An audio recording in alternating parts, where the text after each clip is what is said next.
My first love was a childhood friend, Lily. We always ran around the backyard together. One day she took a spectacular fall. Witnessing such a sight, I couldn't help but gasp. Did you see my eye? She asked. Her face turned bright red. My name is Abel Barnett. I have a soft spot for the name my parents gave me. But the parents who gave me this name are no longer in this world. My mother remarried when I was a child. I don't remember anything about my real father. The only father I knew was the man my mother remarried. He was such a kind person. I always thought he was my real father. When I was in grade school, he fell ill due to a sudden cold snap and passed away unexpectedly. My mother, who loved him dearly, was so saddened by his loss that I think it took a toll on her mentally. Her health declined soon after his death and she passed away too. I was left alone. I learned as a grade schooler that people could indeed die from sorrow. The person who took me in after I was left alone was my paternal grandmother, Bella Barnett. I was told that she was the one who had opposed my parents' marriage till the very end. My grandfather had already passed away, leaving only me and my grandmother as the remaining relatives. But I'm not related to my grandmother by blood.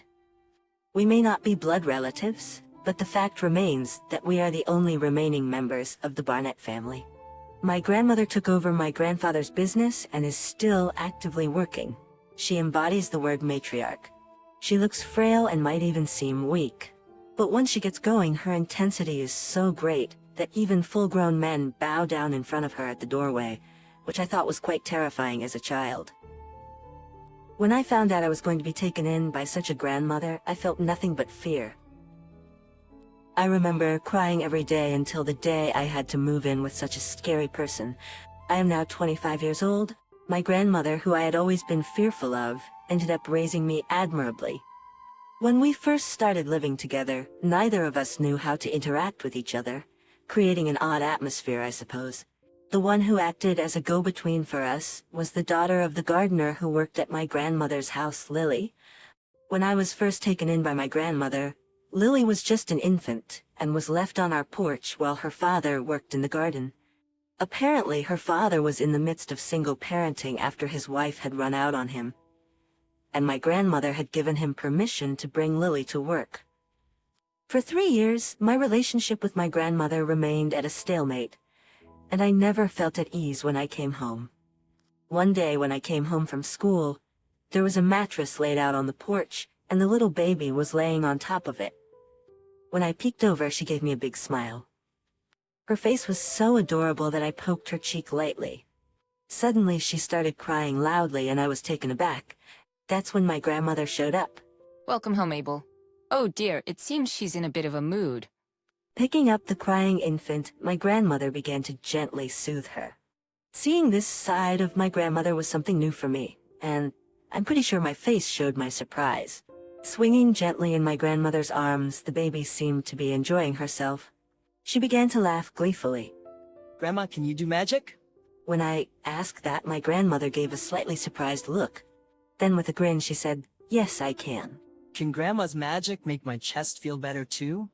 Looking at the laughing baby, I said that. My chest always felt cold and hurt. It had been that way since I lost my parents. If my grandmother could do magic, I wanted her magic to make me laugh like this baby. I was a bit more immature than my friends at the time. In response to my words, my grandmother said, "It's a secret," and gently placed her hand on my chest. When she came close, a strange scent mixed with the baby's milk smell and the incense my grandmother always burned. As my grandmother gently touched me, my chest became warm. After that, the choking feeling that had always been there in my chest disappeared, like you wouldn't believe. That's amazing. It's amazing. It doesn't hurt anymore. I excitedly told my grandmother. I still remember how my grandmother laughed with a somewhat troubled look on her face. From that day on, the strange distance that had been between me and my grandmother vanished. Lily and I are 5 years apart. When I started middle school, Lily was in elementary school. Lily, who was free to come and go in my grandmother's garden, and I quickly became close friends. Our circumstances were similar, both missing our mothers, and we were closer than my friends at school. Having known Lily since she was a baby, I had always watched her grow up. As she entered the upper grades of elementary school, the attitudes of the boys around her began to change. Lily had grown into a girl who was somehow mature and glamorous. Her father, a head gardener, used to worry about her so much. There was even a time when she was approached by a suspicious person on her way home from school and rushed into our garden with a terrified expression on her face. Lily couldn't stand herself for being that way.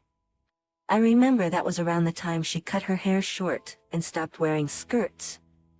After graduating from college, I spent a year unemployed, staying with my grandmother. She was getting old and her health was beginning to fail. Her health had started to decline when I was in my sophomore year of high school. It was around the time I was deciding which college to attend. My grandmother told me to do whatever I wanted, so I decided to attend the closest low-ranked university from my home in my hometown. My class advisor tried to persuade me to aim for a more prestigious college, but I had no intention of leaving my grandmother. Of course, I got into the university. After graduation, I spent a year caring for my grandmother. Once her health finally stabilized, I started job hunting and managed to secure employment. Since I had no intention of leaving my hometown, I decided to work at a major advertising agency located here. I figured the 1-year gap wouldn't matter much. I thought so, but the world isn't that sweet. I was made painfully aware of this on the day of the job offer ceremony. There were 5 other new recruits apart from me, all of whom were elites who had graduated from prestigious universities and seemed to take pride in that. The person in charge of training us new recruits was Mr. Baker, who also graduated from a prestigious university. I was surprised to see him blatantly favor the junior employees who had graduated from the same university as him. Being a low-ranked university graduate, I was treated like I wasn't even human. It's been like this since the pre-joining orientation, and I'm sick and tired of it every day. Oh, you look so fed up again today. My grandmother, who had regained some of her energy, was sitting on a rocking chair in a room with a view of the garden, knitting something. Even though she was frail and getting older, the strength in her eyes hadn't changed. I've realized that the world can be quite tough. I tell my grandmother about Mr. Baker in a humorous way. My grandmother laughed heartily at my story. Wow, there's such an old-fashioned man like him still around. Anyway, Lily's back after a long time. What? Lily? Hearing Lily's name blew away my gloomy mood in an instant. I haven't seen Lily, who should be 20 years old this year, since she graduated from junior high school. We've only been keeping in touch through emails. Apparently, Lily had consulted with my grandmother about her future path when she was about to graduate from junior high school. Lily was firm that she didn't need to attend high school to fulfill her dream. Of course, her father, Gardner Depp, was strongly opposed. He insisted that she should go to high school, leading to arguments almost every night. One day, when I came home from school, I found my grandmother and the Depps sitting facing each other in the living room. When my grandmother noticed me, she beckoned me over. I took a seat next to my grandmother. Mr. Depp looked troubled and Lily was deadly serious. I quickly realized this was about her future plans. I understand what you're coming from, Dad. I get the importance of high school, but I don't need it. Lily was the first to speak up. Even so, you must understand the difficulties you'll face in the real world without at least a high school diploma. Mr. Depp said, seemingly troubled. He seemed past the point of anger. I want to work with horses. I want to become a stable hand. For that, I need to train at a ranch. I don't want to take detours from my dreams. It's easier to become a civil servant in local horse racing than in the major leagues. Still, practical experience is necessary. Starting earlier than others might give her an edge. Lily was earnestly trying to convince her father that it's a waste to enjoy high school life while setting aside what she really wants to do. I've always admired this side of Lily. She's so straightforward without a shred of hesitation. She has helped me many times when I've felt troubled. Mr. Depp, Lily has a point. There's a lot to gain from high school life. But what if what she gains is not what she needs? Isn't it up to Lily to decide that? Mr. Depp seemed to choke on his words at my comment. I think he was lost for words. I agree with you. I think Mr. Depp is just worried about Lily. So can you leave Lily's view to me? I'll find a proper training place. I promise. Let's witness the path of the youth together. My grandmother gently spoke to Mr. Depp. I always thought there was a persuasive power in my grandmother's voice. It's hard to argue against it. In the end, Mr. Depp gave in, and Lily left for a ranch in Alaska right after graduating middle school.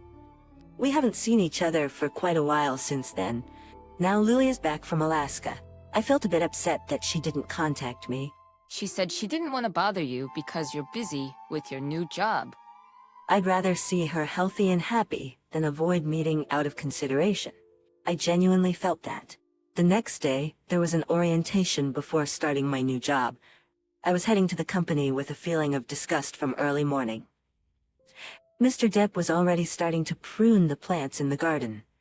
The scent of the plants calmed me down a little. The snipping sounds echoed pleasantly in the still, cool air. I had some time left, so I quietly watched Mr. Depp working for a while. He's aged a little and gained the dignity of a master. Apparently he's planning to take on a few apprentices next year. I think that being a craftsman himself, Mr. Depp must have understood Lily's feelings better than anyone. As I got older, I finally began to notice things like this. Master Abel, is today your company's entrance ceremony? Mr. Depp, noticing my gaze, stopped his work. Even though I'm 25, he still calls me Master Abel. It feels a bit awkward, but it's also somewhat comforting. Actually, today is just an orientation. It's a training before joining the company. There's a lot to learn. I said, scratching my head, and Mr. Depp let out a hearty laugh. Well, it's just the beginning, isn't it? Keep it up. Bolstered by Mr. Depp's encouragement, I managed to get going. After bidding him goodbye with a "I'm off," I headed for the office. Once I arrived at work, it was clear I was the outsider. The fact that a guy like me, who graduated from a low-ranked college and had spent time unemployed, was hired became a hot topic. Mr. Baker was loudly discussing my background with the other newcomers. It's like he doesn't know the concept of personal privacy. And even though he knew I had walked into the room, he didn't stop the conversation. He ended it by saying, he must have some big connections, looking at me right in the eyes. I try not to let it get to me, but it's irritating to be called Mr. Bottom Tier University all day. What were you doing after graduation, Mr. Bottom Tier University? Unemployed, right? Were you a NEET? I'm fed up with Mr. Baker, who keeps picking on me at every opportunity. Having to listen to his stories about how much effort he put into getting into this company, and about his university exploits, makes it hard to absorb the important training content. But the obvious bullying didn't stop there. I was the only one not given any documents, or not notified of a room change from the conference room. It was like the kind of teasing you'd see in elementary school. It was so ridiculous, I seriously considered leaving halfway through. If this is what working here is like, this could go on forever. That thought alone drains all my energy. All I can do is pray I get assigned to a department as far from Mr. Baker as possible. But the problem isn't just Mr. Baker. The whole company's atmosphere is like Mr. Baker's. While he may be an extreme case, it's common practice here to judge people by their education, as if that defines who they are. I got a strong sense of this prevailing trend. After a dreary day of training, I returned home to find Lily cleaning the yard. I found myself not being able to say hi to her for a moment. Oh, Abel, it's been a while. Lily greeted me swinging with a bamboo broom. Her waist seemed unusually thick.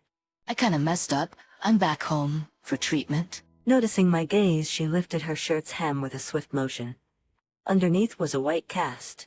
Apparently, she fell off a horse during training. She's come home to recover while she's on leave. Working at the stable involves a lot of heavy lifting. The ranch owner told her that her back is crucial and she should get it treated properly.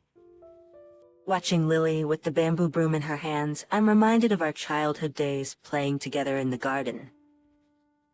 My first love was Lily. One day I recalled Lily taking a dramatic tumble in the yard. After she fell, Lily asked shyly, looking up, "Did you see me?" I answered instinctively, yes. From the next day on, she wouldn't speak to me for a week. I remember that was hard. Are you reminded of something silly now?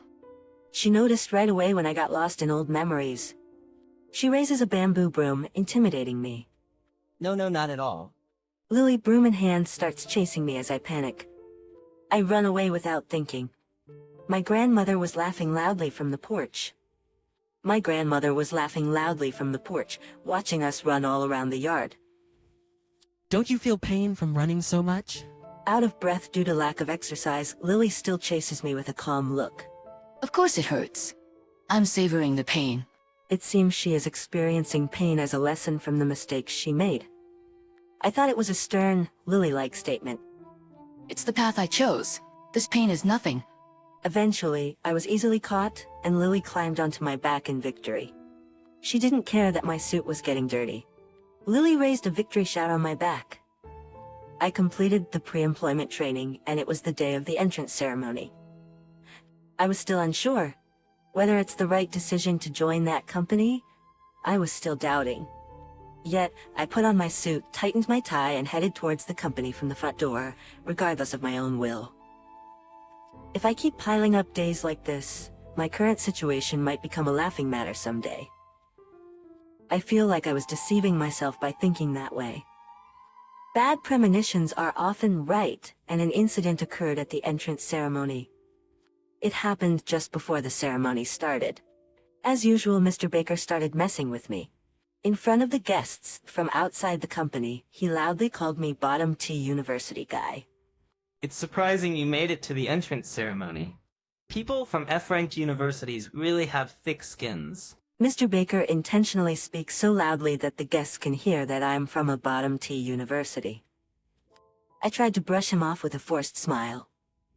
How did you manage to get employed? Wouldn't it be better to say it openly in front of everyone? Mr. Baker seemed to enjoy ridiculing me. It's honestly annoying how persistent he is in picking on me. The guests started to stir a bit. Probably a reaction to the word nepotism. I'd really like to see the face of your parents who got you in here using connections, sneered Mr. Baker. Mr. Baker said it triumphantly to me, who said nothing in return. You want to see his parent? I raised him. A stern voice echoed throughout the hall. I quickly turned towards the voice and saw my grandmother sitting in a wheelchair, dressed in a suit with a guest ribbon pinned to her chest. The wheelchair was pushed closer to Mr. Baker and myself. It was Lily who was pushing the wheelchair. Mr. Baker was taken aback at the sudden appearance of my grandmother. The moment my grandmother moved forward, the executives began to rustle. I raised him. Do you have a problem with that? My grandmother's eyes were filled with anger. Mr. Baker was at a loss for words at her power. Just a moment ago he was openly belittling me. Now he was like a frog being stared down by a snake. Now what to do? After my grandmother said it, casting a glance towards the executive seats. The executives were flustered by her appearance. Her company is a client of this company. Most of the deals are made with the company my grandmother runs. It seems that my grandmother was called to give a congratulatory speech to the new employees. Of course, the executives knew about me. They had even told me during the interview that I wasn't hired due to nepotism. Mr. Baker seemed to have realized his mistake as he noticed the executives getting agitated. Isn't the level of civility in this company too low? No one stopped the belittling attitude. I think this disqualifies it as a business partner and as Abel's workplace. What do you think about that, Chairman? My grandmother nodded slowly at Lily's words. Then she turned to me and said, "Let's go home, Abel." I felt oddly refreshed. Right, I didn't want to join this company. Right. I've caused a fuss. Please continue the ceremony. I'll take my grandson with me. We'll contact you about the contracts, said my grandmother. Wait, please. Mr. Baker was being yelled at to apologize. But it seemed like my grandmother didn't hear any of the commotion. With a cool face, my grandmother said, "Let's go home, Abel." Back home, I faced my grandmother again. She told me that she had been worried about me going to work every day with a gloomy face. Abel, don't you have something you really want to do? Honestly, I was surprised when you chose that company. My grandmother stumbled over words. She probably sees through everything. I chose that company for my grandmother. You're too kind. Live more freely. She spoke in a tone that revealed she understood I had chosen my employment in a place that would please my grandmother. I resolved myself. Taking a deep breath, I bowed deeply until my forehead touched the floor. Please let me become Mr. Depp's apprentice as a landscaper. I had always admired Mr. Depp for his craftsman-like demeanor. Having lost my father at an early age, Mr. Depp was the man I admired, the adult figure I looked up to. I want to live as a craftsman. Speaking out the words that were stuck in my chest felt like breathing life back into my real self.